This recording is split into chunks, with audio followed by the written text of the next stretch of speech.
Kampioni e dimrit Teuta vazhdon të ndjekë ëndrrën e saj për të dominuar Superligën. Dursakët arritën të marrin 3 pikë të vlefshme përballa Pollonisë në Nikodovana, duke imposhtur ata me rezultatin 2-1. Rezultat ky i fiksuar në fraksionin e dytë të takimit. Përpiqet Teuta që në minutat e para të tregojë superioritet duke depërtuar në zonën kundërshtare. Mancaku arkon në zonë për Nikën që godet me kokë, por pa problem për gardianin Fjerak. Kundër përgjigjet Apollonia me anë të Ribajt që godet, por pa arritur të surprizojë Rizvanin. Teuta kombinon në zonën e Fjerakëve, më pas është Mancaku që godet fuqishëm nga distanca, por që nuk shënjestron siç duhet katërkëndshin. Gërgjo arkon nga këndi për në zonë, vjen goditja me kokë, por gardiani Dursak pastron gjithçka. Përpiqet sërish Teuta për goli vazhdon të jeti munguar. Fraksioni i parë mbyllet me një goditje nga distanca e Gërgjos, por pa rrezik për Rizvanin që qetëson gjithçka.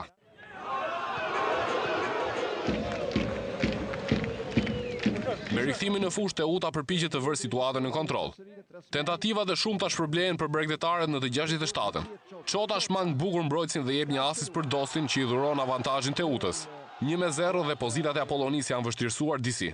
Tentojnë Fjerakët të kundërpërgjigjen, por përpjekjet e tyre janë të dobta.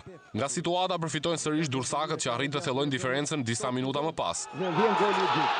Në të 75-ën Hyqmeri arkon nga krau i djathtë për në zonë dhe aty është Pepa që jep goditjen e nokautit Apollonisë. Fjerakët tashmë duken plotësisht të pafuqishëm për të reaguar pasi gjithçka është në kontrollin e Teutës. Cimici tenton nga distanca të surprizojë Rizvanin, por pa sukses. Goli për Apollonin vjen në minutat shtesë. Gol ky që ngushton disi diferencën dhe që ka më shumë vlerë statistikore. Kapiteni Gërgjo shndron në gol perfekt një goditje dënimi të fituar nga miqt, duke i çuar shifrat në 2-1. Por tani nuk mbetet më kohë për asgjë. Arbitri sinjalizon fundin e takimit ku përkatësia e 3 pikëshit i takon Teutës, që tashmë në javën e 18 të Superligës gjendet në Një gol i Feizo Shenajt në minutën e 18 i garantoi 3 pikë të vlefshme Shkumbinit pikërisht në fitoren 1-0 ndaj Dinamos së vendit fundit në ndeshjen e javës së 18 të kategorisë superiore. Goli i dytë sezonal i Feizo Shenajt pas atij në fitoren 6-2 me Tomorin. Dinamo mbriti në peqin pas 2 fitoreve radhazi me Tomorin 4-1 dhe Pogradecin 1-0, por rezistoi vetëm 81 minuta, duke humbur sërish terren në luftën për mbijetesë. Shkumbini që kishte kaluar një periudhë krize, 5 ndeshje pa fitore, teksa atë paraardhëse e kishte realizuar në fazën e parë në një fitore 2-1 ndaj Vllaznisë më 23 dhjetor 2011. Dinamo psoi humbjen e 11 në 18 javë, duke mbetur në kuotën e 8 pikëve, 3 më pak se Apollonia parafundit, ndërsa Shkumbini konsolidon pozitat duke u ngjitur në kuotën e 23 pikëve.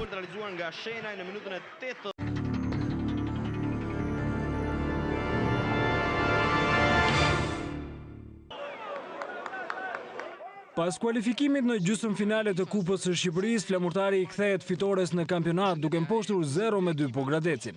Në rënën e të lirë, skuadra e Çekiçit me vetëm një barazim në 9 daljet e fundit mes kampionatit dhe Kupës.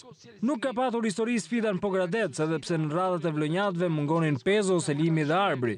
Gjithsesi, formacioni Muçës vuan insistimin e vendasve në 10 minutat e para. Në minutën e tretë prodhon Nokelian Baze pa gjetur kuadratin pas grushtimit të Koliqit, ndërsa 4 minuta më pas Eminazeri shfaqet rrezikshëm në zonë. Kosovari lëviz mirë duke shmangur markuesin e tij, por shënjestra për të gjetur këndin e largët është e gabuar. Akoma përpara Pogradeci në të 11-ën. Çipi godet mbi travers duke sfumuar një tjetër mundësi shënimi. Këtu është edhe pika e kthesës, sepse Flamurtari ndeshkon në mundësinë e parë të paraqitur. Progni merr kraun e majt, kroson në qendër për Pejic që me kokë thyen Hoxhën që mund edhe ta kishte evituar golin.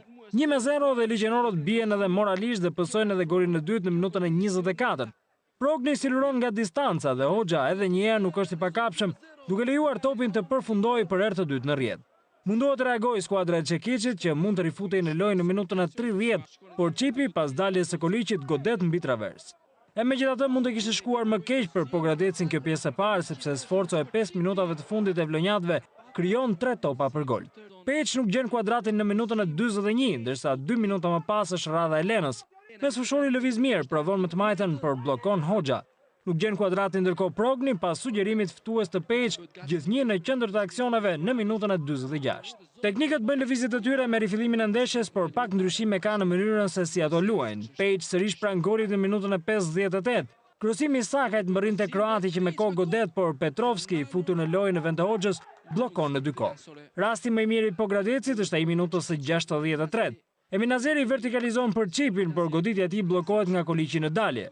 Çekiçi dorëzohet ashtu si edhe skuadra e tij, që në fund I lejon hapësira pafund Flamurtarit. Peç dhe Lena mund të kishin ngritur shifrat, por kroati tregohet altruist, ndërsa shqiptaro-maqedonasi i kundërti. Mbeten në vendin e tretë nga fundi, po Gradeci me 14 pikë dhe ngushëllimi i vetëm është humbja e të gjithë rivalëve direkt. 30 pikë për vlonjatët, momentalisht në vendin e katërt të klasifikimit në ndekje të Teutës, megjithse rikuperimi i 7 pikëve diferencë në 8 ndeshje të mbetura duket pothuaj i pamundur.